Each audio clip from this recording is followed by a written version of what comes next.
And the last one I have to read is Sheriff Putter, our boy. Here's another picture of him.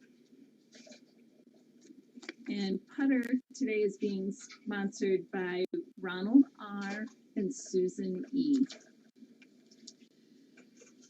Putter, one of the most special loving cats ever. He arrived here in June of 2010 and was found on a golf course, hence his name. To put it mildly, he was one gigantic matted mess. Plus, he appeared to be an older cat. In the process of shaving him, we had to remove his entire matted coat.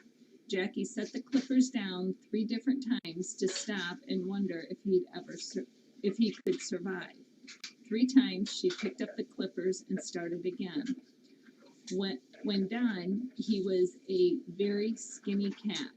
But when he awoke, those beautiful blue eyes of his looking right at us as if saying, "Thanks." He found his way into each one of our hearts. For 3 years, he lived at the rescue center. We can all picture him sitting there in the middle of the floor with his magnificent coat of fur that grew back in. He was a handsome Himalayan. He'd sit there just waiting for the whippersnapper kittens to walk in front of him so he could whack him or her. That was his job. He kept those youngsters in line. Every once in a while, he would get a burst of energy and gallop through the rescue center. We would all cheer.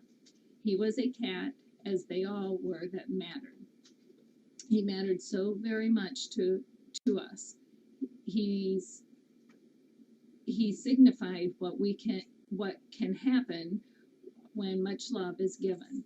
A chance to live, a chance to be loved, and a chance to give love. The last year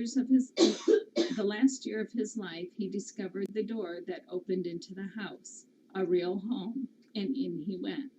He was now a Moss FFRC cat, and he was ever so happy. But after a while, Putter slowed down. It was clear that the end was near. That was an extra hard one to take because he was our Putter. He was just so extra special. Many of you never physically met him, but still loved him. Remember this: every time you hug a cat, remember that Putter was the best huggeriest cat ever. Must be a Jackie word. He knew how to wrap those paws around the neck and give the love back to us. And there's our Putter boy.